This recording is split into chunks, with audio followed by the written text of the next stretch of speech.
दोस्तों नमस्कार, मैं राहुल झा आपका स्वागत करता हूं।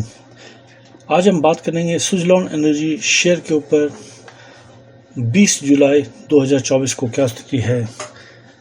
तो सबसे पहले 19 जुलाई यानी फ्राइडे को शेयर थोड़ी गिरावट के साथ बंद हुआ था। गिरावट की वजह ये थी कि जो एनर्जी इंडेक्स था उसमें काफ़ी भारी गिरावट थी और सेंसेक्स में और निफ्टी में भी भारी गिरावट हुई, जिस वजह से सुज़लॉन एनर्जी शेयर में भी थोड़ी गिरावट हुई और ये बंद हुआ है थोड़ी गिरावट के साथ। तो आखिर में 3:30 बजे फ्राइडे को ये 54.55 यानी 84 पैसे नीचे यानी 1.52% गिर कर बंद हुआ, जो कि बहुत ही ज़्यादा गिरावट नहीं मानी जाएगी, हल्की गिरावट है। वजह ये थी कि एनर्जी इंडेक्स गिरा हुआ था। अब 22 तारीख को इसका रिज़ल्ट है। सबको उम्मीद है बहुत अच्छा रिज़ल्ट आएगा और ये इसलिए भी है क्योंकि पिछले 1 साल में इसको बहुत अच्छा काम मिला है, बहुत सारे प्रोजेक्ट्स मिले हैं और ख़ास करके पिछले 1 महीने में ही देखें तो इसको बहुत ही अच्छा जो काम मिला है। ये तो एक वजह है। दूसरी वजह ये है कि इसका जो कॉम्पिटिटर था, सेकंड नंबर का कॉम्पिटिटर सीमेंस ने फैसला किया है कि वो अब अपना काम समेट रहा है, वो अब आगे काम नहीं करेगा। तो उसके भी प्रोजेक्ट्स हैं वो सुज़लॉन एनर्जी के पास आएंगे।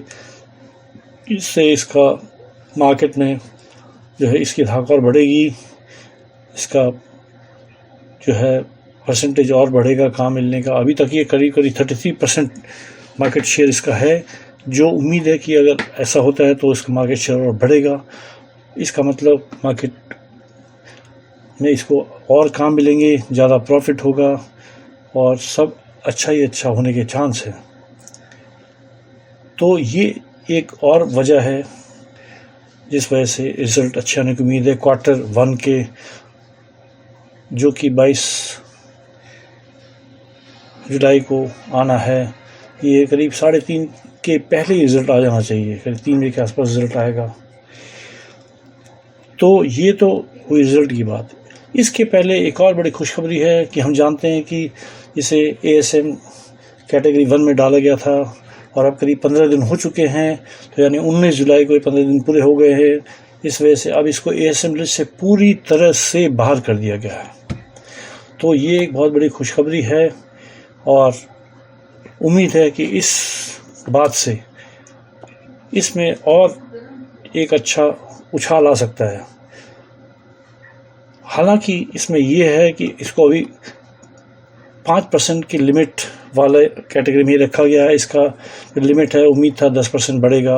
अभी फ़िलहाल उसका अनाउंसमेंट नहीं हुआ है, पर हो सकता है मंडे के दिन हम देखें कि ये भी हो जाए कि शायद इसकी लिमिट 5% से 10% बढ़ जाए। अगर ऐसा होता है तो इसमें बहुत अच्छा एक उछाल आने की उम्मीद है, क्योंकि इसमें ख़रीदारी बहुत अच्छी हो रही है। शुरू से ही देखा हमने, काफ़ी दिनों से अच्छी ख़रीदारी हो रही है और रिज़ल्ट इसका अच्छा आने की उम्मीद है। इस वजह से शायद अगर रिज़ल्ट अच्छा आ जाता है तो इसमें बहुत ही अच्छी एक उछाल आएगी। एक ही दिन नहीं, कई दिनों तक उछाल आ सकती है। तो इसका मतलब ये कि एक तो 22 को रिज़ल्ट हो गया, दूसरा ASM लिस्ट से बाहर हो गया और तीसरा 23 तारीख को ही बजट आने वाला है। बजट में उम्मीद है कि रिन्यूएबल एनर्जी सेक्टर को अच्छे कुछ राहत दिए जाएंगे और जिससे उम्मीद है कि इस राहत से सुज़लॉन एनर्जी को काफ़ी अच्छा फ़ायदा हो सकता है। अब सरकार चाहती है कि 2030 तक 500 गीगावाट का जो एक उन्होंने लक्ष्य बनाया हुआ है उसको पूरा करना है। तो इस वजह से आगे भी अब सुज़लॉन एनर्जी को अच्छे काम मिलते रहेंगे और इसमें अगर कुछ राहत मिलती है, कुछ टैक्स में, कुछ GST में, तो इसको बहुत ही ज़्यादा इसका फ़ायदा होने की उम्मीद है।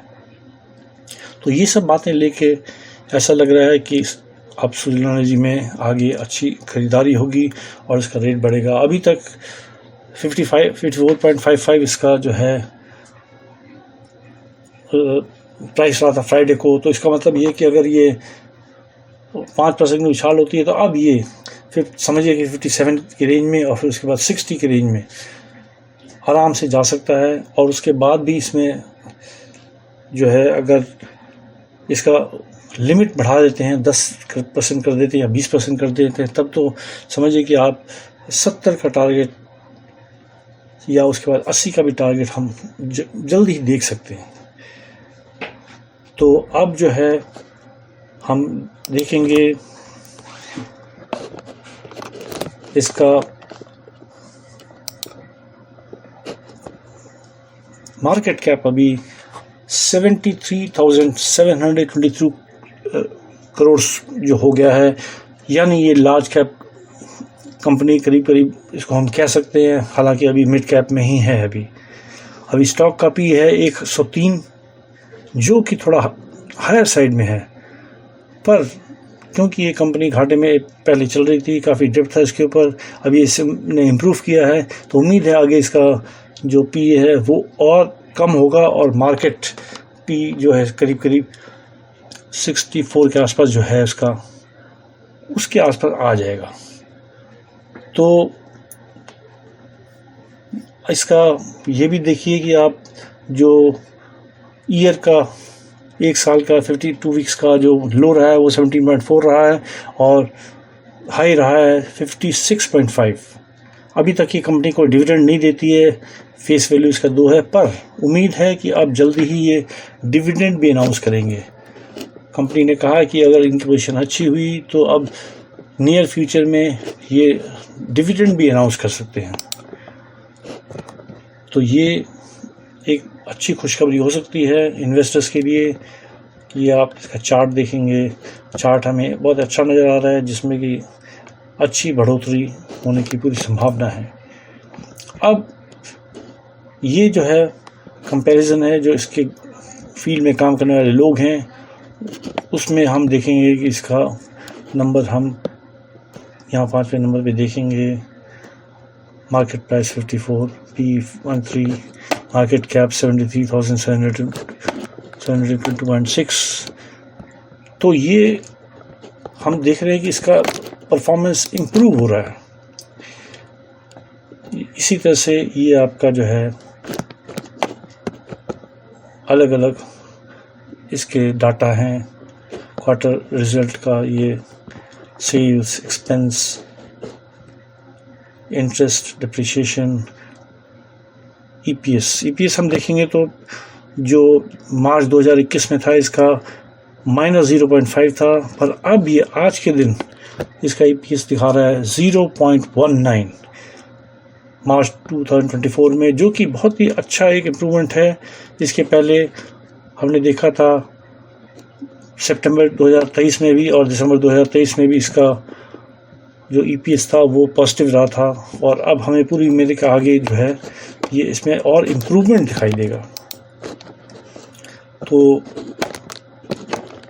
ये कुछ डाटाज हैं, ये बैलेंस शीट आप देखिए, इसका रिज़र्व अभी मार्च 2023 तक इसका रिज़र्व -1355 दिखा रहा है, पर मार्च 2024 में इसका रिज़र्व पॉजिटिव हो गया 1199, यानी समझ 1200 करोड़ रुपए करीब हो गया है, जो कि बहुत ही पॉजिटिव है। बोरिंग्स देखिए आप, बोरिंग देखिए एक समय मार्च 2015 में अगर देखेंगे तो 17,811 करोड़ था, जो कि अभी घटकर पॉजिटिव हो गया है। पॉजिटिव का मतलब है कि अब इसका करीब करीब डेब्ट फ्री हो गया है और 150 करोड़ का ही इसका डेब्ट रह गया है। पॉजिटिव तो है पर बहुत ही कम है, 150 करोड़ का डेब्ट अब बिल्कुल ना के बराबर ही है। अब उम्मीद है कि इस क्वार्टर में, अगले क्वार्टर में ये बिल्कुल डेब्ट ज़ीरो हो जाएगा, इसका डेब्ट फ्री हो जाएगा। और ये जो है दिखाता है कि कंपनी काफ़ी तेज़ी से इम्प्रूवमेंट कर रही है। अब हम शेयर होल्डिंग पैटर्न में देखें तो बहुत ही हम एक अच्छा पैटर्न देख रहे हैं। अब आप देखिए कि सितंबर 2021 में प्रमोटर्स की होल्डिंग 16.41% थी, एफआईएस का 4.1, डीआईएस का 17.06, गवर्नमेंट का 0, पब्लिक का 62.43। ये जो शेयर होल्डिंग पैटर्न है ये मार्च 2023 में बढ़ के हो गया है 72.3, यानी समझिए कि पब्लिक के पास बहुत ज़्यादा शेयर थे 72.3, और ये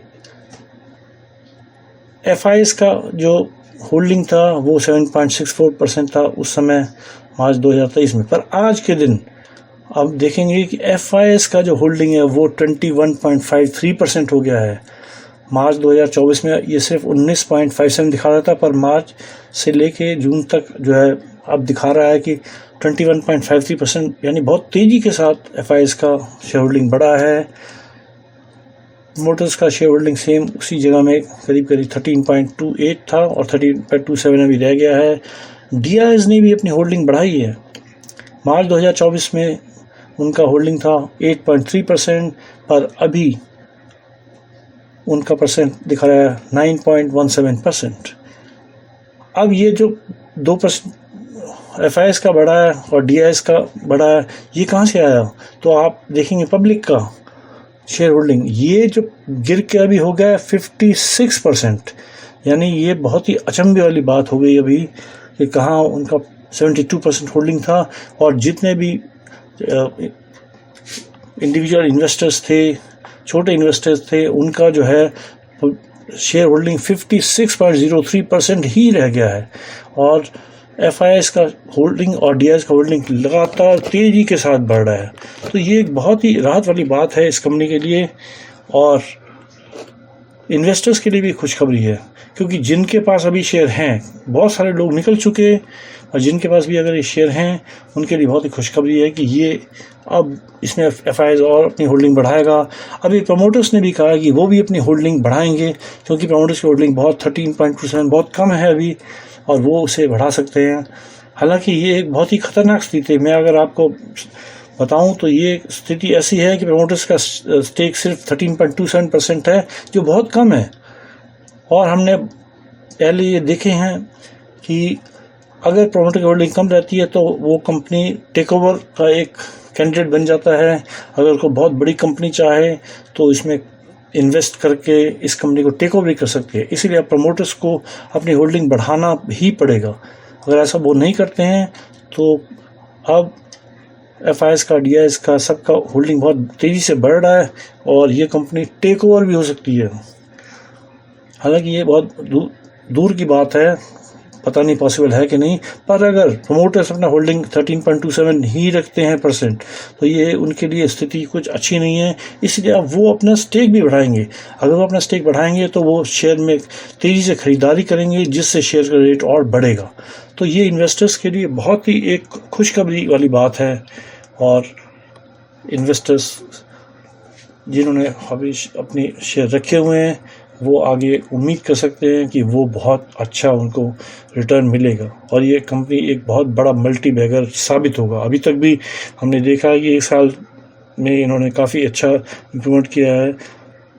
शेयर 5 रुपये से भी कम इसका रेट था, और ये शेयर अभी समझिए 56 के आसपास पहुंचा है। अब ये भी बता दें कि शेयर का जो रेट था वो हाई इसका 459 है। तो अब हमें ये भी उम्मीद है कि अब ये जिस तेज़ी से बढ़ रहा है और इसका रिज़ल्ट अच्छा रहा, परफॉर्मेंस अच्छा रहा, तो ये उस लेवल को भी पार कर सकता है, 459 को पार कर सकता है, और उसके आगे 1000 तक भी जा सकता है। अभी नहीं, 2 साल बाद, 4 साल बाद, 5 साल बाद। तो जिनकी होल्डिंग है उनको आगे अच्छा ही अच्छा दिखाई दे रहा है, क्योंकि रिन्यूएबल एनर्जी सेक्टर जो है उसमें 500 गीगावाट का टारगेट गवर्नमेंट ने रखा है 2030 तक, और उसको पाने के लिए इसकी बढ़ोतरी होगी। विंड एनर्जी में जो इनको अपना गवर्नमेंट को अपना हिस्सेदारी बढ़ानी पड़ेगी, बड़े बड़े प्रोजेक्ट और लगाने पड़ेंगे, और अगर ऐसा होता है तो सूर्य एनर्जी को डायरेक्ट इसका फ़ायदा मिलेगा। तो अब हम इंतज़ार करते हैं 22 जुलाई का, मंडे का, जब इसका रिज़ल्ट अनाउंस होगा करीब 3 बजे। तो देखें उस समय क्या रहता है। हमें पूरी उम्मीद है कि इसका रिज़ल्ट बहुत अच्छी होने के चांस हैं और इसके बाद आगे इसके शेयर में काफ़ी अच्छी अप्रिसिएशन आएगी। ये भी हम बताना चाहेंगे कि ये वीडियो हम एजुकेशन पर्पज़ के लिए बनाते हैं। अगर आपको ख़रीदारी करनी है तो आप अपने एक्सपर्ट से राय लें तभी इसे ख़रीदें। तो ये था सुज़लोन एनर्जी के बारे में रिपोर्ट 20 जुलाई 2024 में। हम इसी तरह के बस नए वीडियो लाते रहेंगे अच्छे टॉपिक्स पे और बिज़नेस से जुड़े हुए अच्छे बातें आपको बताते रहेंगे। धन्यवाद।